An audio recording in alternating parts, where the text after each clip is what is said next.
প্রিয় দর্শক, আসসালামু আলাইকুম। আপনাদের সবাইকে স্বাগত জানাই আমার আজকের এপিসোডে। বাচ্চারা যখন পুডিং খাওয়ার বায়না ধরবে, তখন হাতে সময় না থাকলে মাত্র 5 মিনিট সময় আপনারা এই রেসিপিটা তৈরি করে নিতে পারেন। আশা করি রেসিপিটি আপনাদের ভালো লাগবে। একটা বাটিতে আমি নিয়ে নিচ্ছি 2 টেবিল চামচ কর্নফ্লাওয়ার, তার সাথে দিয়ে দিচ্ছি 1/4 কাপ পানি।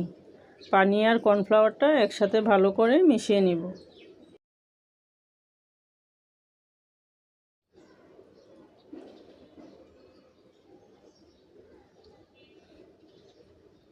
একটা প্যানে আমি 2 কাপ লিকুইড দুধ ঘন করে জাল করে নিয়েছি। এখন এর মধ্যে দিয়ে দিচ্ছি আধা কাপ চিনি। চিনি আর দুধটাকে একসাথে নেড়েচেড়ে ভালো করে মিশিয়ে নিব। এখানে নিয়েছি আধা কাপ সুজি।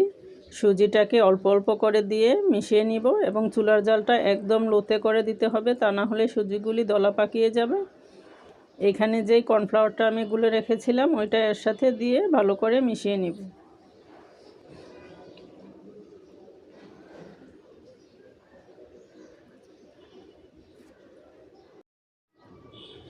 মিশ্রণটা আমার রান্না করা হয়ে গিয়েছে, অনেকখানি ঘন হয়ে এসেছে। এখন আমি নামিয়ে নিচ্ছি। এখানে আমি 2টা কাচের বাটি নিয়েছি, এগুলোর মধ্যে দিয়ে মিশ্রণটাকে সেট করে নিব। এই কাস্টার্ডটা আপনারা চাইলে আধা ঘন্টা ফ্রিজে রেখে ঠান্ডা করে নিতে পারেন, অথবা এমনিতেও নর্মালে রেখে ঠান্ডা করে সার্ভ করতে পারেন। একটা প্যানে আমি দিয়ে দিচ্ছি 1/4 কাপ চিনি। চিনিটাকে একটু চারপাশে ছড়িয়ে দিচ্ছি। এখন চুলার জালটা বাড়িয়ে দিয়ে আমি এটাকে ক্যারামেল করে নিব।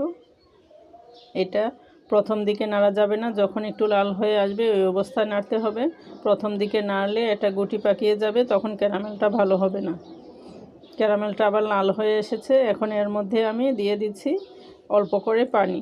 আমি অল্প অল্প করে এখানে 1/4 কাপ পানি অ্যাড করেছি। ক্যারামেলটা আমার তৈরি করা হয়ে গিয়েছে। এখন আমি এটাকে নামিয়ে যে মিশ্রণটা তৈরি করে রেখেছিলাম ওইটার উপরে ঢেলে দিচ্ছি।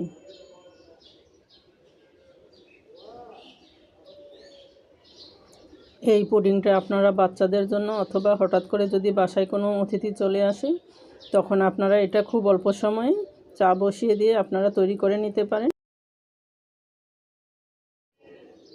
পুডিংগুলোকে আমি ফ্রিজে রাখিনি, সাথে সাথে আপনাদেরকে কেটে দেখিয়ে দিচ্ছি কেমন হয়েছে।